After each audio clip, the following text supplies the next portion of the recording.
glándulas anejas o glándulas anexas, ¿de acuerdo?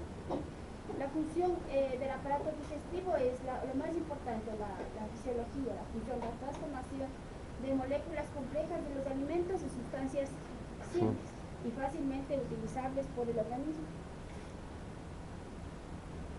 Miren, los compuestos nutritivos simples son absorbidos por las vellosidades intestinales. Aquí ustedes ven un esquema de las capas del intestino delgado. Tenemos aquí las denominadas vellosidades intestinales. ¿Puedo después de aquí? Sí. Miren, todos los compuestos nutritivos van a ser absorbidos a este nivel por las vellosidades intestinales que tapizan el intestino. Todo a fondo, lo que es anatomía, van a ver en esa materia. Aquí vamos a ver el funcionamiento, ¿no es cierto? Dice, así pasan a la sangre y cada uno nutre a cada una de las células del organismo, ¿sí? Vienen las vellosidades intestinales, nos ayudan a la absorción de los nutrientes y de esta forma, al absorberse a través de las vellosidades intestinales, pasan a la sangre, los nutrientes. Miren, de la boca hasta el ano el tubo digestivo mide 11 metros. ¿Sí? Esto vamos a ver muy someramente porque esto ya digo van a ver en anatomía, pero desde la boca hasta el ano de una persona adulta va a medir 11 metros de longitud, ¿sí? Miren, en la boca ya empieza la digestión. Si yo le pongo en donde inicia la digestión, ustedes ya deben poner a nivel de la boca. Miren, los dientes de esta persona, ¿no? Los dientes trituran los alimentos y las secreciones de las glándulas salivares los humedecen e inician la descomposición química. Entonces, los dientes en la boca comienza dentro de la boca la digestión, pero dentro de la boca son los dientes que inicia la trituración. En la deglución, el bolo alimenticio cruza la faringe, sigue por el esófago y llega al estómago, ¿no es cierto? Todo este trayecto. El estómago es una bolsa muscular, ¿sí?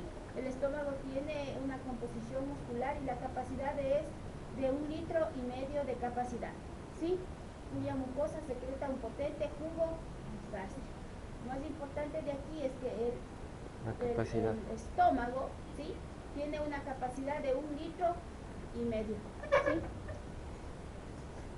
Miren, en el estómago, que estamos viendo aquí, ¿qué es lo que pasa? El alimento es agitado hasta convertirse en una papilla llamada quimo. ¿Sí? Es lo más importante, en el estómago se produce la agitación del alimento, más o menos funciona como una licuadora, ¿no? Agita los alimentos y hasta convertirse en una papilla llamada quimo. Antes del estómago, el contenido se llama bolo, ¿sí? En el estómago se llama quimo. Pondrán atención en eso, ¿sí?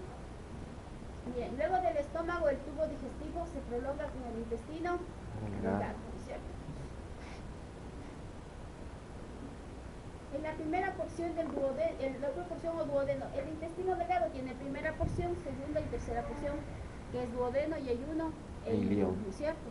En la primera porción recibe secreciones de las glándulas intestinales, la bilis y los jugos pancreáticos, ¿sí? Entonces todo lo que es secreción de las glándulas se recibe a nivel de la primera porción. Todas estas secreciones contienen una gran cantidad de enzimas que van a... ¿Qué hacen las enzimas? Degradan, ¿no es cierto? Degradan los alimentos y las transforman en sustancias mucho más simples y solubles. Esto para que no estoy a los compañeros, por favor, esta situación tiene que estar acá. ¿De acuerdo? Más o menos lo ponen por acá. Entonces, ¿sí ven? Allá. Entonces, déjenme esto. El tubo digestivo, ¿no es cierto? Después del intestino delgado, ¿qué va a continuar? El intestino grueso, ¿no es cierto?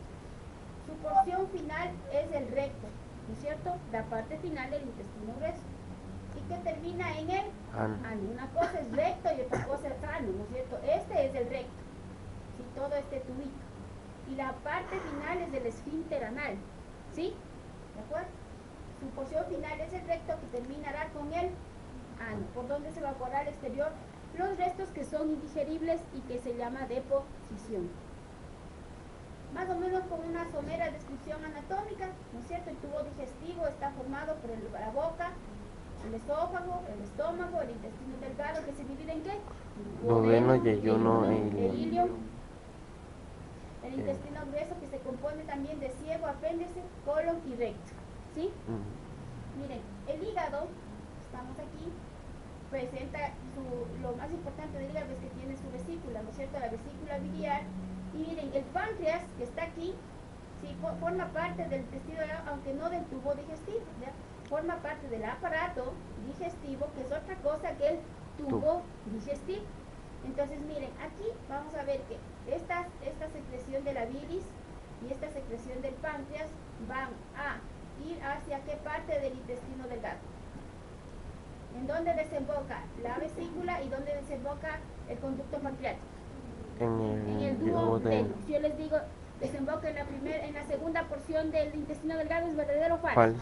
Falso, porque es en la primera porción, ¿no es cierto? Miren, el esófago es un conducto músculo membranoso que se extiende desde la faringe hasta el estómago, ¿no es cierto? Ya, vamos a seguir viendo sumamente esto porque más lo que nos interesa es la función. El esófago es habitualmente una cavidad virtual. ¿Qué quiere decir cavidad virtual? Que hacen esto, ustedes cierren la manito, ¿sí? Es como más o menos la vagina. La vagina es una cavidad virtual, ¿sí? Mientras no está realizado su función, que es la cópula, está totalmente no herméticamente, está cerrada a través de sus paredes. Si es que produce, igual acá, miren, es de sus paredes se encuentran unidas y solo se abren cuando pasa el bolo alimenticio. ¿De acuerdo? Por eso decimos que el esófago es una cavidad virtual. Miren, el estómago consta del fundus, el cuerpo, el antro y el filo. Sus bordes menos extensos se llama curvatura menor y la más grande se llama curvatura mayor. El cardias es el límite entre el esófago y el estómago, ¿no es cierto? Aquí está el esófago, aquí está el estómago y este será el cardias, ¿no es cierto? Y el píloro es el límite entre el estómago y el duodeno. Aquí está el píloro. Esta es uno, píloro, y este sería el cardias, ¿de acuerdo? Este es el fondo gástrico, o fundus, que llamamos. Miren, el intestino delgado se inicia ¿en dónde? En el píloro, lógicamente, y termina en la válvula iliocecal, por la que se une a la primera parte del intestino grueso que vendrá después. En el intestino delgado tenemos las vellosidades intestinales. Únicamente en el intestino delgado existen las vellosidades intestinales, y en este intestino delgado donde existen las vellosidades intestinales se produce la absorción de los alimentos, ¿sí? Solo en esa parte del intestino, no en todo. ¿Sí? ¿En dónde se ha producido la absorción de los alimentos? Las vellosidades se encuentran ¿en dónde? En el intestino delgado. El intestino grueso, ¿sí? Se inicia a partir de la válvula iliocecal en un fondo de saco denominado ciego, ¿sí? De donde sale el apéndice vermiforme, que se llama también el apéndice, ¿no? Y termina en el recto, ¿de acuerdo? La longitud es variable, va entre 1,20 y 1,60 centímetros y su calibre disminuye progresivamente, siendo la porción más estrecha la región donde se une con el recto. Ahí es la porción más estrecha, mide de 1,60 a 1,20 centímetros el intestino grueso, ¿no es cierto? Miren, el colon ascendente, tenemos acá una longitud de 15 centímetros para dar origen al colon transverso, ¿sí?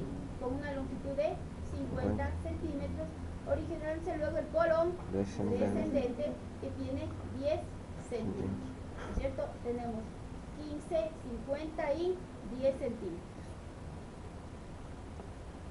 Por último, se diferencia el colon sigmoide, el recto llano. El recto es la parte terminal del tubo digestivo. Es la continuación de ¿qué será? Del colon sigmoide, y termina abriéndose al exterior por el orificio anal o esfínter anal. Ahora sí vamos a entrar en nuestra materia, lo que es la función del intestino, del gastrointestinal, ¿no? Miren, la motilidad del sistema gastrointestinal es una respuesta que está sinergizada entre ¿qué nomás? Entre el sistema nervioso, entre el sistema endocrino y el sistema muscular. ¿De acuerdo? ¿Se acuerdan que las funciones están dadas por todo nuestro cuerpo por esta parte? Sistema nervioso, sistema endocrino y sistema muscular. ¿Cuál es el objetivo que se llega y que se quiere con la motilidad gastrointestinal. Existe un motivo por el cual el gastrointestinal tiene que realizar una motilidad. Son estos motivos que ustedes ven acá. Transportar el alimento, regulación de secreciones a lo largo de todo el tubo gastrointestinal y las glándulas anexas, ¿sí? Y establecer una flora permanente constante. Con respecto a la flora permanente constante, nosotros tenemos en nuestro intestino una flora intestinal normal, bacterias normales que deben estar en nuestro intestino. Esta es una de las funciones que la motilidad gastrointestinal tiene: permanecer, establecer, tener toda esta flora intestinal para nuestro desarrollo diario. Además, el transporte de los alimentos y regular las secreciones de las glándulas. ¿Cuáles eran las principales? El páncreas y el páncreas a través de su secreción de los jugos pancreáticos, y la bilis, la secreción de los jugos biliares. ¿De acuerdo? Hasta ahí vamos. Miren, etapas de la motilidad gastrointestinal. Vamos a ver la deglución. Mire, la deglución tiene 3 fases. O sea, cuando ustedes se meten un pan a la boca, vamos a ver cuáles son los pasos que sigue y cuáles son las funciones que cumple cada uno. Deglución oral, deglución faríngea y deglución esofágica.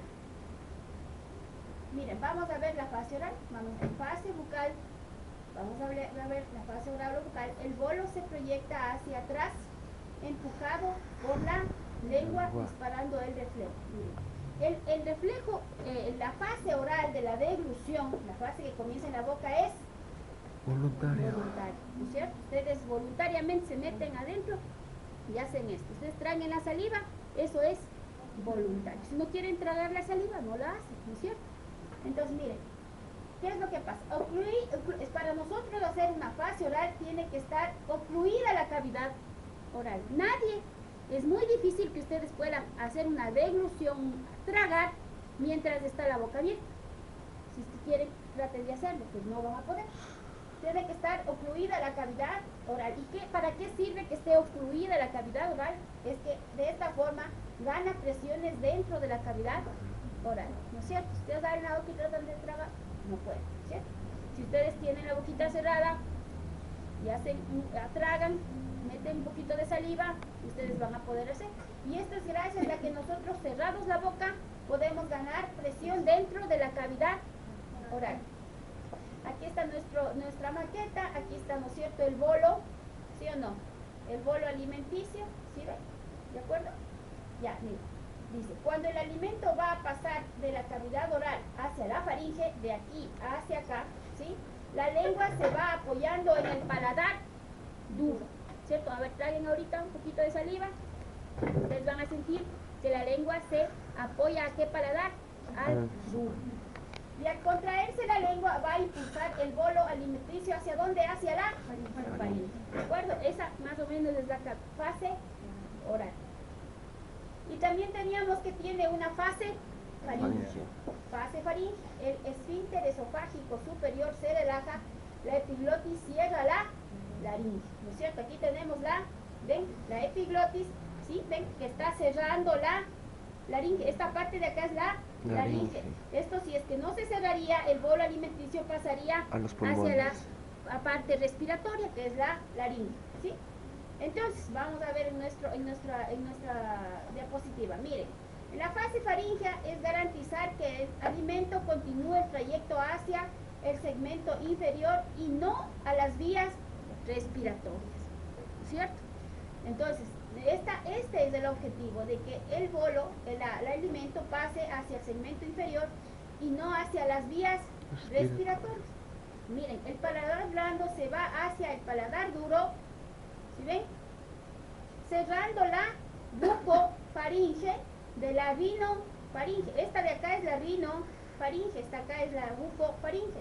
Entonces, cerrando la bucofaringe de la rinofaringe. Aquí hace un stop y no permite el paso, permitiendo que el alimento vaya hacia la hipofaringe, ¿sí?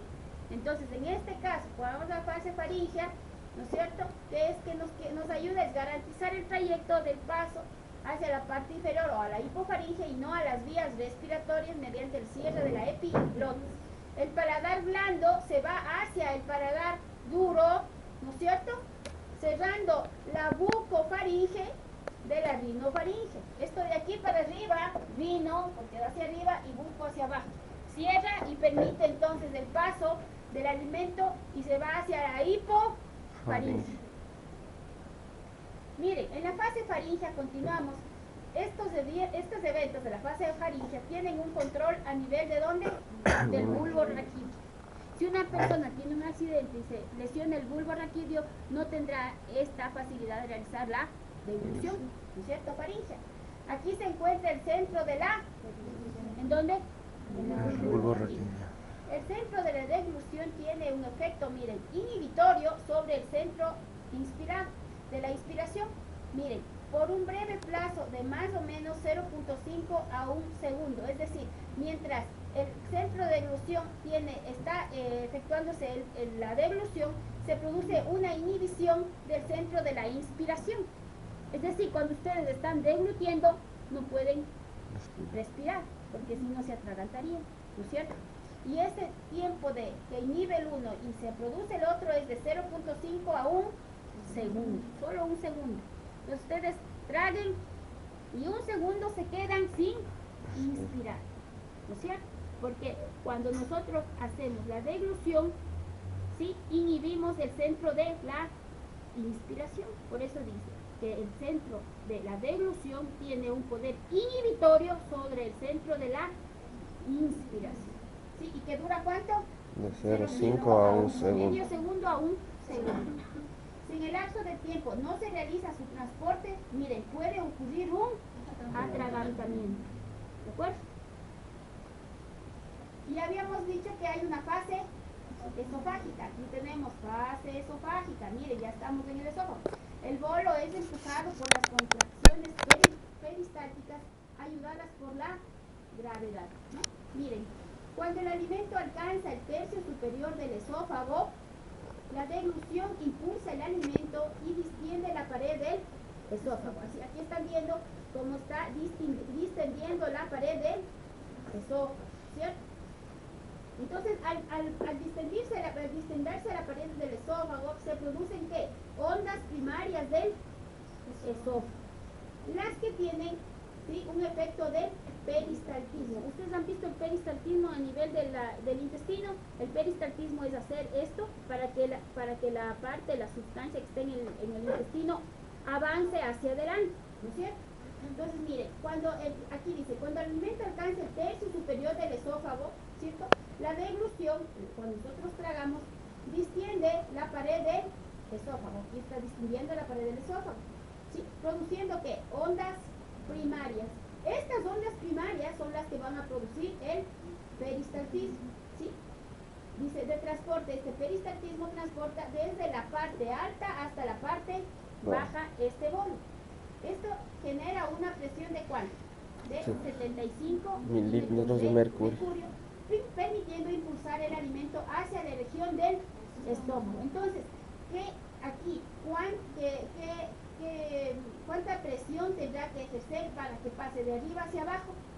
Las ondas peristálticas es 75 milímetros de mercurio, ¿de acuerdo? Es decir, el esfínter esofágico superior más o menos tiene una presión de 75 milímetros de mercurio para que pueda tener una fuerza y que baje el bolo alimenticio hacia la región del estómago. Y miren esta otra diapositiva.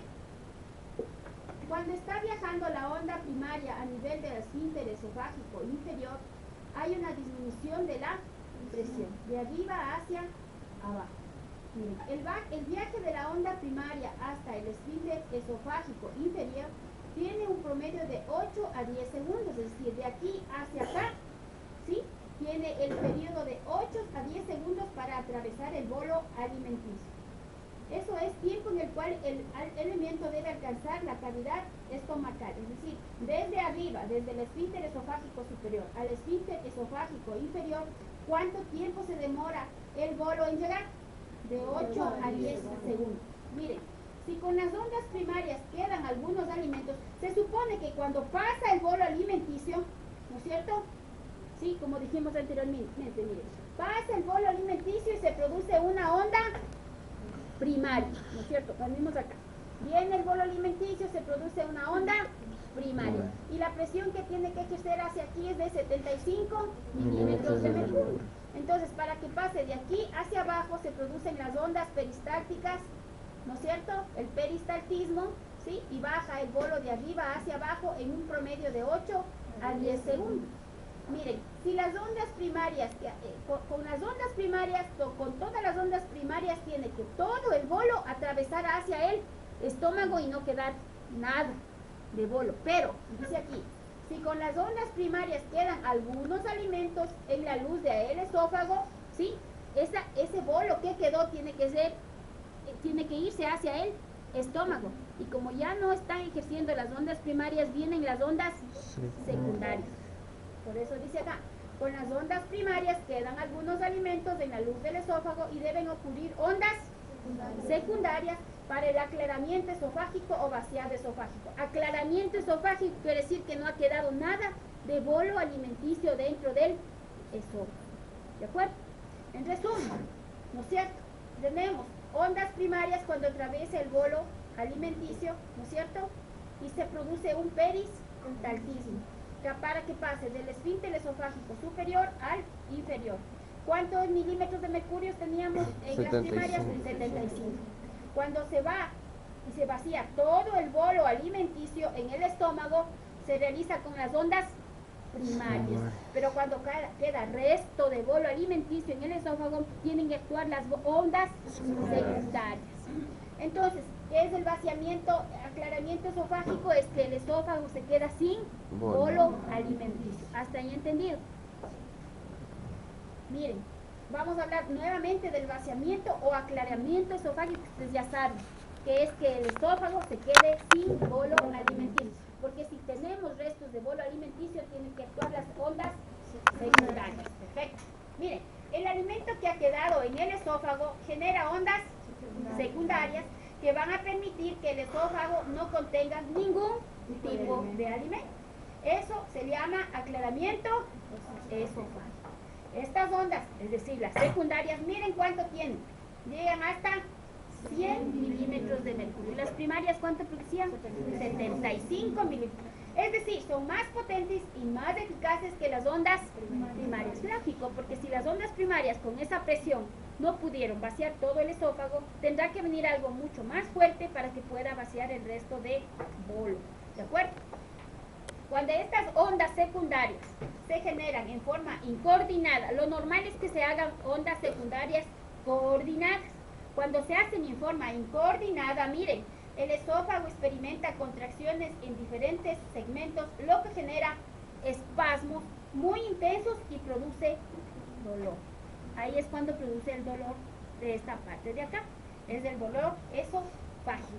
Lo normal es que se produzca ondas coordinadas, pero si hay incoordinación, se produce espasmo y produce dolor.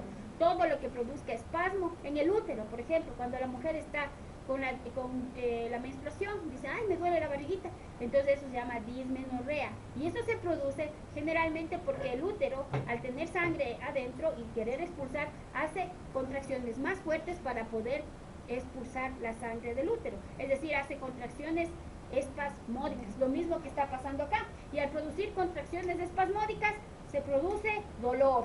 Entonces el tratamiento antiespasmódico, la doctora Mesano es una tremenda buena doctora, entonces ustedes tienen que saber por qué se produce y qué le van a dar, ¿sí? Si ustedes no saben por qué se produce, entonces no saben qué dar y se quedan como burro frente al piano dentro del paciente. Ya pierden a la paciente y pierden muchas más pacientes. Tienen que saber bien la fisiología para poder tratar a las pacientes, ¿de acuerdo? Miren, presión del esfínter esofágico inferior. Miren, tenemos dos esfínteres esofágicos, arriba el superior y abajo el inferior. El esfínter esofágico inferior es un esfínter fisiológico, el inferior. Este esfínter fisiológico evita que el contenido gástrico regurgite al esófago, ¿no es cierto? Tenemos esófago y estómago. A nivel abajo del estómago tenemos el esfínter esofágico inferior, que es fisiológico. Y este esfínter evita que todo lo que esté dentro de nuestro estómago, ¿tiene alguna para escribir? Doctora, preguntar, ¿y por qué cuando nos tocamos la óvula vomitamos? ¿Qué? Porque es un reflejo vagal.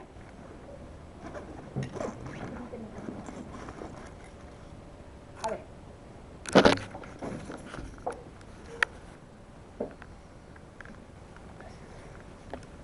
¿No es cierto? Pues, más o menos, digamos, ¿no es cierto? Este es el esfínter esofágico y este sería el estómago, ¿de acuerdo? Entonces, miren, el esfínter esofágico inferior, que es este de acá, porque acá arriba está el esófago, ¿no es cierto? Sí, un feíto, pero más o menos esquemático. El esfínter esofágico inferior evita que este contenido del estómago se vaya, es decir, regurgite hacia el esófago. Eso es lo que va a evitar. Mire, para esto el esfínter esofágico inferior tiene rangos muy amplios de normalidad. Miren qué presión tiene, de 12 a 80. Es decir, que tiene un rango muy amplio. Un rango bajo sería de 12 a 15. ¿Sí? Un rango amplio de 12 a 80. Es decir, lo normal puede estar en 12, en 15, en 60, hasta en 80. Por eso dice que tiene un rango muy amplio. Perfecto. Miren, para que evite que nuestro contenido gástrico, ¿sí?, se regrese del estómago hacia el esófago, este esfínter debe tener una presión que es de 12 a 80, lo cual es un rango muy amplio. Miren, este rango puede variar fisiológicamente en diversas circunstancias. Al decir yo que varía fisiológicamente, quiere decir que puede variar normalmente, porque estamos estudiando la fisiología. Miren, y lo que nos atañe, ¿no es cierto? En el embarazo, porque esto es una pregunta de las pacientes suyas de las cuales ustedes van a vivir. Miren lo que dice. En el embarazo es un hecho fisiológico o un hecho afisiológico. Fisiológico. Fisiológico, es normal. Es decir, no es que yo estoy embarazada y estoy enferma. Cuando tengo de pronto algún proceso patológico tal vez, pero estar embarazada normalmente no quiere decir que está enferma la paciente. El embarazo es un hecho fisiológico. Miren, aquí podemos observar que en la semana 12, ¿sí? ¿Cuántas semanas? ¿Cuántos meses? 12. Eso, en 3 meses, la presión de este esfínter esofágico inferior está por debajo de los límites normales. ¿Debajo de cuánto estará? De 12. De 12, ¿no es cierto? A la semana 36 alcanza el nivel más bajo, mucho más que tuvo en los 3 primeros meses. Si tuvo 12 tendrá 8, 6 de pronto, ¿sí? E inmediatamente después del parto, los niveles de la presión del esfínter esofágico regresan a los valores normales. Quiere decir que mientras nosotros estamos embarazadas de 3 meses y después de 36 meses, este esfínter esofágico no cumple su función porque está con menos presión. ¿Y qué producirá entonces? Regurgitación. Entonces la paciente, mientras más avance el embarazo, va a decir, doctora, como poquito y tengo ganas de vomitar, o se me regresa la comida. Entonces ustedes ya saben por qué se produce eso. Porque el esfínter esofágico inferior está disminuyendo su presión, menos de 12. Mientras más avanza es mucho más que baja la presión de este esfínter. Entonces, termina la señora, da luz y regresan estos rangos a la normalidad. Aquí tenemos más o menos un dibujito a las 12 semanas, miren, va bajando la presión del esfínter y después del parto va a quedarse en la normalidad. Aquí es inferior, ¿no? Perdón, aquí me es cambiarlo.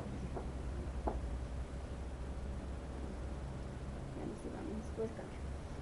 Miren, en el tercer trimestre de gestación se queja de la paciente de qué?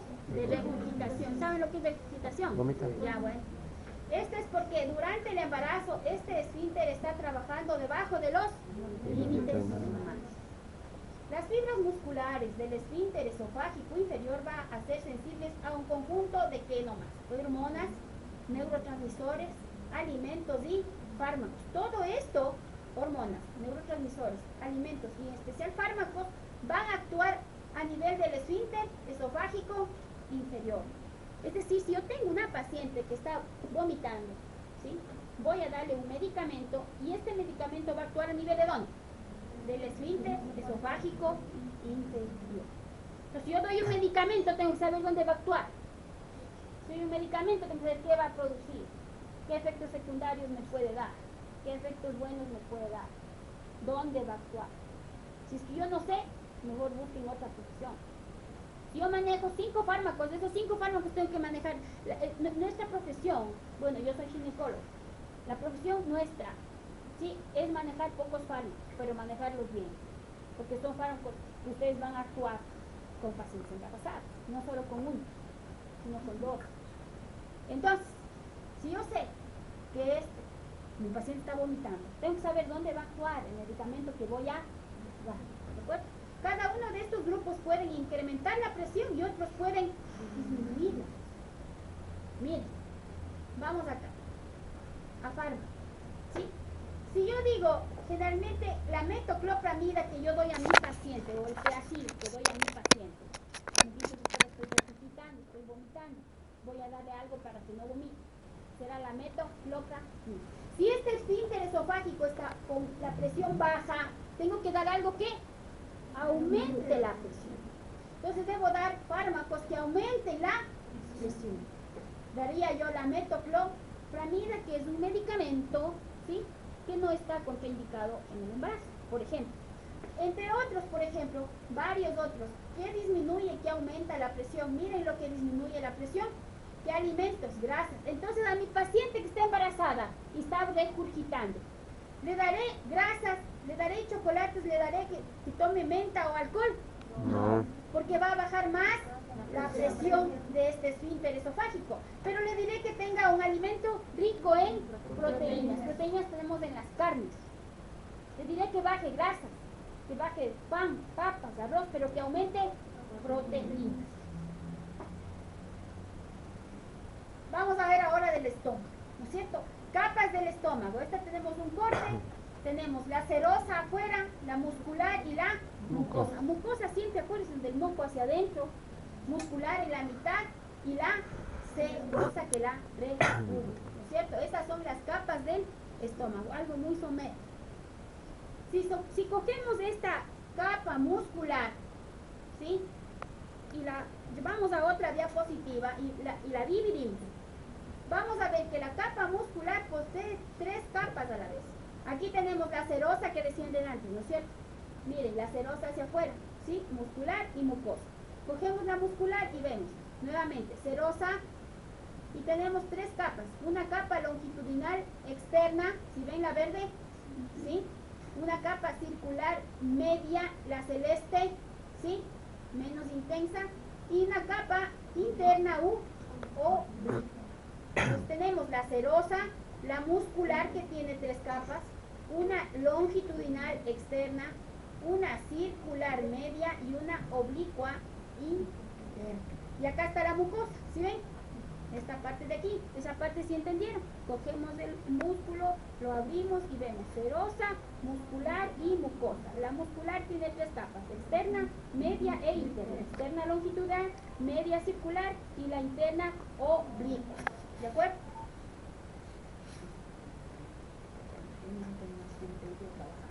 Bueno, terminemos con esto. Estructuras de... A ver, someramente, vamos. División anatómica del estómago. Fondo, cuerpo y ano. Fondo, fundus, que llamamos también cuerpo y ano. ¿No es cierto? ¿Esto qué será? El esófago. Teníamos el cardias, que es el límite entre el esófago y el estómago, y el píloro, ¿no es cierto? Miren, aquí está, ¿sí? También tenemos esto, fundus, tenemos cuerpo y tenemos ano. Aquí tenemos el dúo ¿de acuerdo? Más o menos para que se acuerden bien lo que vamos a hablar. Todo lo que les doy es para que les sirva. Rapidito.